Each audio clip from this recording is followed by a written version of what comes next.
Assalamualaikum warahmatullahi wabarakatuh.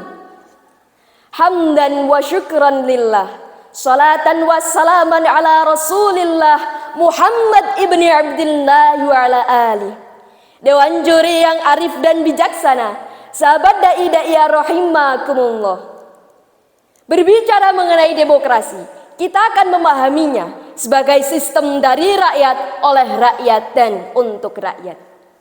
Namun dalam praktiknya, demokrasi hari ini kerap menghadapi berbagai krisis, terutama di kalangan generasi muda. Hoaks merajalela, politik uang, ujaran kebencian, apatis terhadap politik, dan mengidolakan figur, bukan nilai. Lalu muncul pertanyaan besar, apakah demokrasi bertentangan dengan Islam? Tentu saja jawabannya adalah tidak. Bahkan Islam telah mengajarkan prinsip-prinsip dasar demokrasi meskipun dengan nama dan nilai yang berbeda.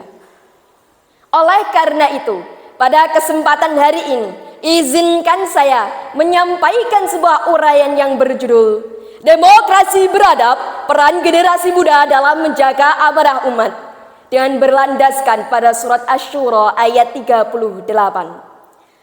A'udzu billahi minasy syaithanir rajim. Bismillahirrahmanirrahim. Walladzina istajabu li rabbihim wa aqamus sholata wa amruhum syura bainahum wa mimma razaqnahum yunfiqun, yang artinya, dan bagi orang-orang yang menerima, mematuhi seruan Tuhannya dan mendirikan sholat, sedang urusan mereka diputuskan dengan musyawarah antara mereka, dan mereka menafkahkan sebagian dari rezeki yang kami berikan kepada mereka. Sahabat da'i ya rahimakumullah, dari surat Asy-Syura ayat 38 telah ditegaskan bahwa dalam Islam keputusan publik tidak boleh bersifat otoriter, tetapi harus melalui pendapat banyak pihak. Islam juga mengajarkan partisipasi dengan mengedepankan tanggung jawab moral agar tidak menjadi demokrasi yang kebablasan. Karena suara mayoritas dapat menindas kebenaran, popularitas mengalahkan integritas, dan kekuasaan dijadikan alat untuk kepentingan pribadi.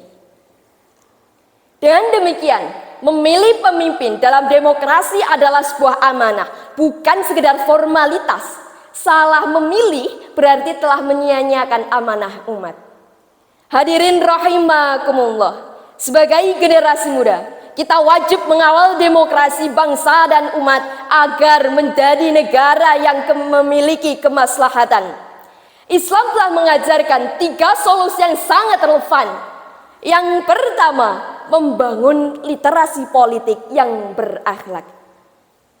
Generasi muda harus lebih cerdas dalam memilah informasi, tidak mudah menyebarkan hoaks, serta menilai pemimpin dari akhlak dan juga kapasitas, bukan dari sensasi. Sebagaimana pada Al-Hujurat ayat 6. Bismillahirrahmanirrahim. Ya ayyuhalladzina amanu in ja'akum fasiqun binaba'in fatabayyanu an tusibu qauman bijahalatin fatusbihu ala ma fa'altum nadimin.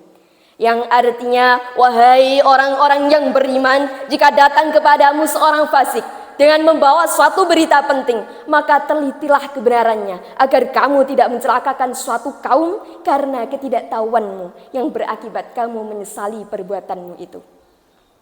Yang kedua, aktif berpartisipasi secara positif. Tidak harus menjadi politisi, tetapi bisa berdakwah di media sosial, menjadi relawan pemilu, atau menyuarakan kebenaran dengan santun. Dan yang ketiga, menanamkan nilai keadilan dan adab dalam berbeda pendapat. Karena demokrasi yang islami bukan soal menang atau kalah, tapi soal menjaga persaudaraan. Sebagaimana dalam Al-Maidah ayat 8. Berperilaku adillah, karena adil lebih dekat kepada takwa. Sahabat dai-dai rahimakumullah, dari paparan di atas dapat kita simpulkan bahwa demokrasi dalam Islam berlandaskan kepada musyawarah, keadilan, dan amanah. Permasalahan demokrasi di kalangan generasi muda bukan karena sistemnya, tapi karena hilangnya nilai iman, akhlak, dan tanggung jawab dalam praktiknya. Ketika demokrasi dijalankan sesuai dengan nilai-nilai Al-Quran, maka ia tidak hanya menjadi sarana politik, tetapi juga bisa menjadi jalan menuju kemaslahatan umat dan bangsa. Hadirin rahimakumullah, demikian uraian yang dapat saya sampaikan, kurang lebihnya mohon maaf. Ayu ting ting is eating, thank you for everything. Akhirul kalam, wabillahi taufiq wal hidayah waridha wal inayah. Wassalamualaikum warahmatullahi wabarakatuh.